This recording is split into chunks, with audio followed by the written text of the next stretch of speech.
Hello and welcome back to my YouTube channel. This is a Flosstube channel, so that's all things threads and stitching. I primarily cross stitch at the moment, but I have been known to sew and to knit. What else can I do? Crochet, paper crafts, but primarily cross stitch. And today's a little video just to show you all of one of my finishes that I have made that I want to go and give away this afternoon, so I've had to pop on and do a little video. I'm Lizzie. You can find me on Instagram as ThisMrsFisher Stitches. Today is the 2nd of July, just going into the weekend, so I hope you'll get a lot of stitching done during the weekend. I've got big plans ahead for mine.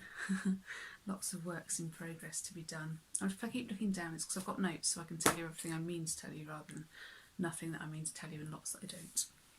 So yes, as I said, I have finished the Watercolour Alphabet by Caterpillar Cross Stitches, which is company owned and based in Warwickshire, in the town of Kenilworth, where there's a little castle, or ruins of a castle. Owned by a company called Sally Wilson. She's the main designer, and I thought I would give you a little show of the piece now that I've finished it. So here it is, without further ado. I hope you can see it. I hope the light's good enough.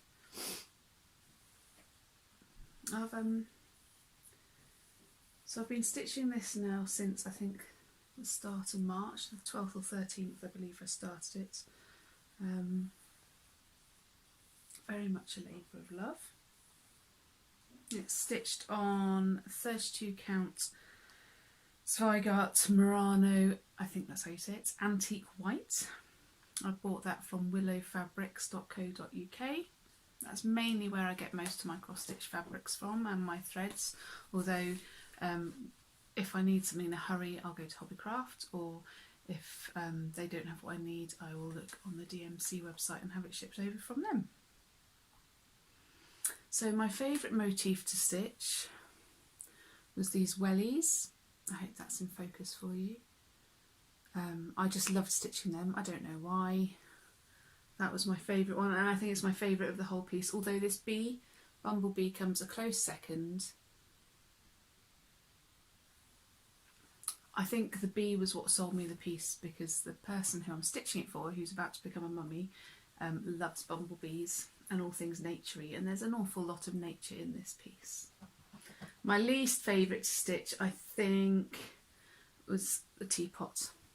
There's an amazing number of blues in that teapot,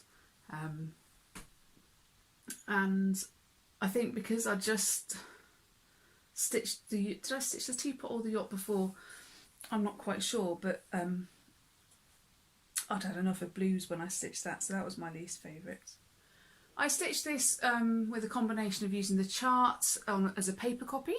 I printed it out, sellotaped it together. It was quite big, and then I folded it up so that I could just focus on each motif as I worked them. Started in the middle here with the rainbow, and then, I'm not sure if you can see, and then went out to the ladybird, down to the queen. Sorry, that's the cat. Oops, just leave the bag a minute. Then I went to the xylophone, sandwich, owl, kite, pear, then I did across the bottom. So I must have done the teapot owl, sandwich, teapot owl, I'm not sure. Went across the bottom, and then I went up, did the jam,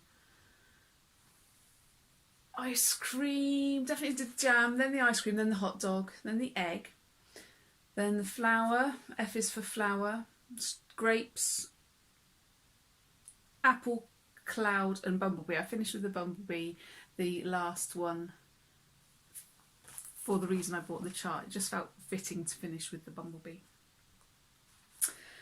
I also used my, I'm just going to sit down a second because it's quite heavy. Well, it's not heavy, but having your arm at that angle is hard, isn't it? I use the chart on my tablet as well, and on my phone sometimes, depending on which had the most charge, which is great because you can zoom in and out to make it bigger or smaller and slide it around. And because I'd had to fold that piece of paper with the actual chart on so much, it was handy to be able to actually see what was under those fold lines, because the ink on the chart wore off after a while with all the folding. So I've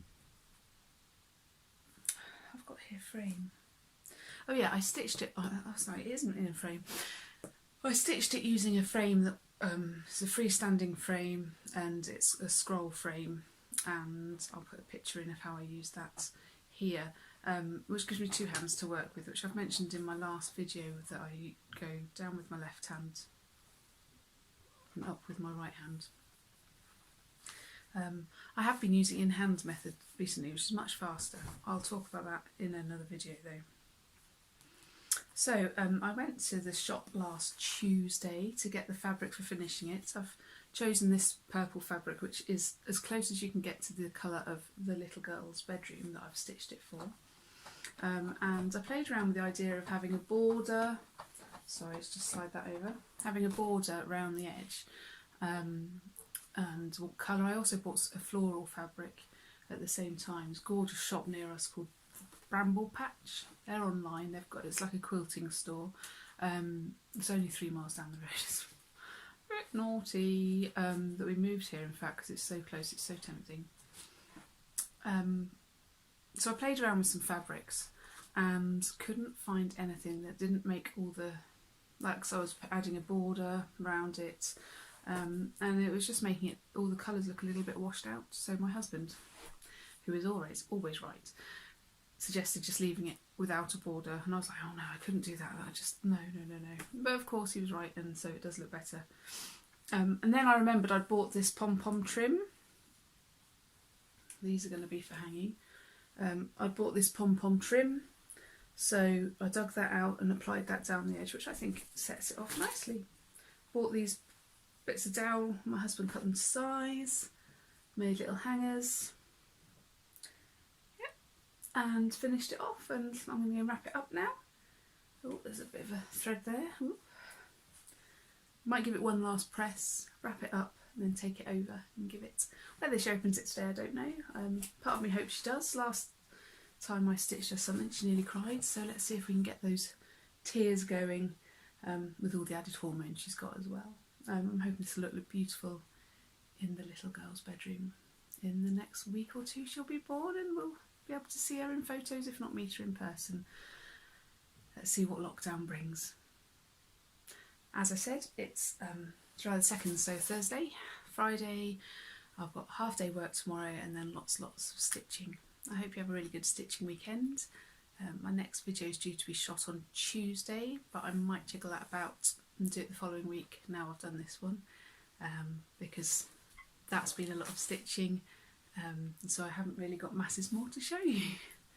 Have a good week, everybody.